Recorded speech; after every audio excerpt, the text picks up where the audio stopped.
do this every 90 years.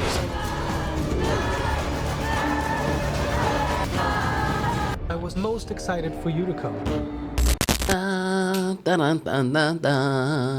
Yo, what's up everybody? Welcome back to the channel. Welcome back to the Film Archives, and thank you for joining me. Today we're diving into Midsommar, a film that's equal parts haunting, gorgeous, and overall just absolute batshit insanity. If you've ever wondered what it was like to attend a cult summer camp dressed as a flower arrangement, you're in for a treat. So let's get into it. Meet Danny, our main character, played by Florence Pugh, who deserves an Oscar for her crying alone. Her sister's been sending emails darker than a black hole, and her boyfriend Christian is about as supportive as a wet paper towel. His friends, even worse. They call Danny emotional baggage, which is rich, coming from a group of anthropology bros who think a Swedish cult is a fun vacation idea. The irony, right? And bam! Ari Aster hits us with one of the most gut-wrenching family tragedies imaginable. Her sister takes her own life and the life of her parents in a scene that is so dark, it makes Hereditary look like a rom-com. Seriously, Ari, who hurt you? Who hurt you? We find out that Danny's sister has bipolar disorder, and after a manic episode has decided to poison herself with carbon monoxide, as well as poisoning her own mom and dad, which is very tragic. It's just crazy and a very dark scene. Yeah, it's very dark, very dark. It's terrible. It's just terrible. So Florence Pugh, Danny, soon finds out that her sister actually took her own life and the life of her parents by poisoning the entire house with carbon monoxide from the exhausts of the cars in the garage. By taping hoses to their exhaust and taping them under the door of her parents, as well as taping a hose to her own mouth. It's very dark stuff, like, goddamn, bruh. The director Ari does not be playing with these movies. I think he single-handedly saved the A24 film studio for me and made it into what it is today. Danny then goes to a party with her boyfriend Christian where they talk about their upcoming trip to Sweden to learn more about the Midsommar festivals and to study for their college anthropology papers. Her boyfriend's friends are real shitbags. Their names are Mark, Josh, and Pele. One of the friends is actually played by Will Poulter. I mean, for Christ's sake, you're gonna tell me you would trust someone with eyebrows like this? Like, come on, look at those eyebrows. Just look at them. Can I get you to take a look at this paragraph real quick? Christian, Danny's boyfriend, then invites her to Sweden, thinking she's not gonna come, but guess what? Wrong! Of course she goes. But I mean, I would do the same thing and invite Danny. I mean, just look at that gat, bro. Just look at that gat. While at the party, Danny talks to her boyfriend's friend Pele, who is the foreign exchange student from a commune in Sweden. He lets her know that they're actually going to visit his family for a 9-day festival that they hold for the summer solstice. It's sort of a crazy 9-day festival my family's doing. He seems nice enough, but I already know he's definitely just grifting these bros and is just a bad guy. You can just tell. Also, a quick mention that the director is truly talented in the way that this movie jumps from scene to scene with seamless transitions and long single shots. It's truly impressive stuff. The visuals in this movie are beyond surreal and beyond beautiful. Being of Viking descent myself, I really love the locations that this movie was shot in. Truly just a captivating film. I was only 20 minutes into it and I was already vibing, fam. The sky's blue. Why is it like that? Fast forward, the group arrives in Sweden during the Summer Solstice Festival, where we meet Pele's brother, Ingmar, and his two friends who are from London. This is Simon and Connie from London. They provide the group with magic mushrooms, which is a fucking vibe, bro. We be trippin', fam. We be trippin', fam, let's go! Honestly, it's so real, though, so real. I'm talking brain melter. Dead ass. The director has definitely done mushrooms because this was so accurate. It was so accurate. But of course, Danny has a bad trip because, I mean, her mom, dad, and sister just died a few weeks prior to the trip. So, you know, there's that. She be seeing ghosts and shit. It's really fucking scary, though, I'm not gonna lie. Danny winds up passing out and wakes up the next day to her group, where they continue on to the main event and continue into the village. Some people are playing flutes and preparing a grand ceremony for the Midsommar festival. Pretty cool stuff. Bro Mark, aka Will Poulter, says it best. This village has some real Waco vibes to it. At first, the festival and village seem quaint and, well, honestly, quite lovely, but it has a crazy, ominous sense of dread about it. As we're now into the festival, we all know how the Vikings do it, bro. Glug, glug, glug, glug, glug. Skull! Skull! Skull! It's pretty sick shit, you know. We also find out that this 9-day festival only occurs once every 90 years. We see Christian forget his lady's birthday, like, what the fuck, bro? What the fuck? At least Christian's friend Pele remembers Danny's birthday and gives her a beautiful portrait that he made of her. It's really thoughtful stuff, you know, so it's good, bro. It's really good, and just, holy shit, man. Holy shit, man. This is cool.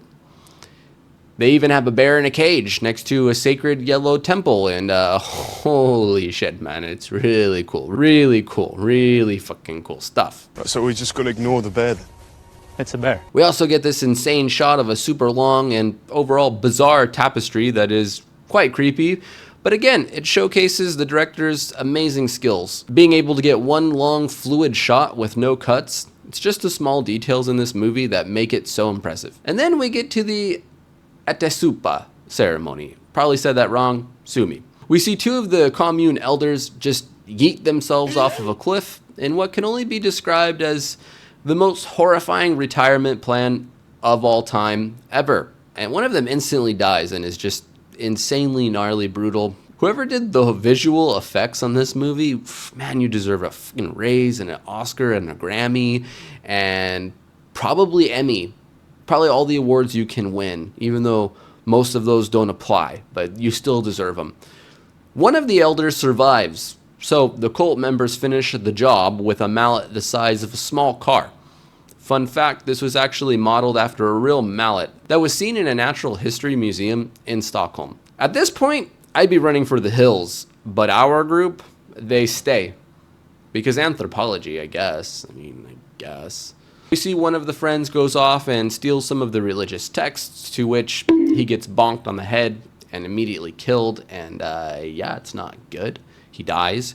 We see Will Poulter, aka Mark, eyebrows. He dies, of course. It's not good. We see Pele's brother's friends from London both die. It's not good. It's not good at all. So this leaves Danny and her boyfriend Christian, which is not good. It's not good. A few days into the Midsommar festival, we see Danny win the Maypole dance and become the May Queen, which sounds cute until you realize it's just a fancy title for a traumatized cult pawn. Not good. However, she does get to wear a pretty freaking cool dress. Yeah, I mean, take a look at that, you know? I mean, I would wear that. I mean, if I had that, I'd wear it every day. I'd be freaking going to the grocery store like, hello, peasants. Bring me my pawns. Bring me my herring. You know what I mean? That's what I would be doing. I'd be wearing this dress saying, bring me my herring, bro. And you must eat it whole. Meanwhile, Danny's boyfriend Christian gets drugged and coerced into a sex ritual that's as disturbing as it is awkward. Danny sees it, of course, and has an utter meltdown, and the cult women begin to mimic her cries because apparently empathy is just their thing. It's just their thing, guys. I guess it's very nice. Then the grand finale. It all culminates when we learn that the Midsommar festival sacrifices 9 individuals every year to the Hargar god, most of which have already been killed. The commune leader explains to us that they must offer 9 human sacrifices to purge itself of evil. The first 4 victims, being Mark, Josh, Simon, and Connie, were the outsiders lured to them by Pele and his brother Angmar.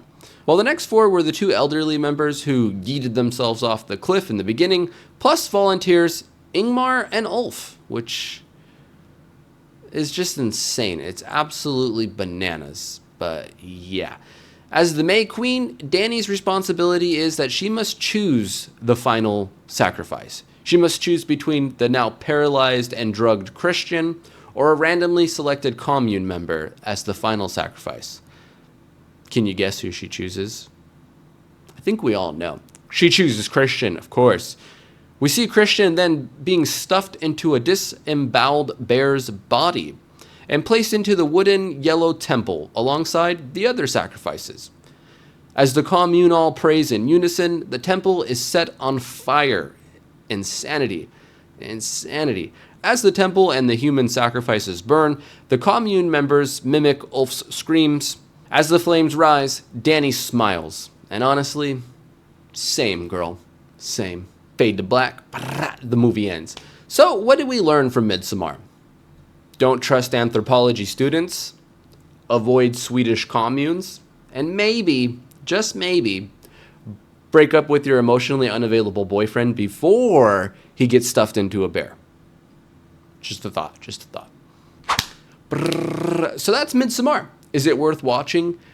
Absolutely, bros. Absolutely. Absolutely. I would say anything by this director, Ari Aster, is worth watching. That's just my opinion. Don't come for me, but I will die on that hill. This is a movie that proves even the prettiest places can hide the darkest of horrors. The directing was incredible. The cinematography was S tier. Acting, incredible. I mean, there's really not an aspect to this movie that I disliked. This movie was 2+ hours, but it didn't feel like it at all because every single minute of it just grips you and keeps you within its grasps and won't let go until you're stuffed in a bear body. All right, thanks for joining me on this emotional roller coaster. Now I'm off to go reconsider my next vacation destination. Thanks, Midsommar. But with that out of the way, don't forget to like this video if you liked it, give it a dislike if you didn't. Comment down below what your thoughts on the movie were. I appreciate all of the input that you guys give. And don't forget to subscribe for more videos just like this one. I upload new videos every single week. Much love to you all, and I'll see you next time. And remember, don't trust anthropology students. Don't trust them.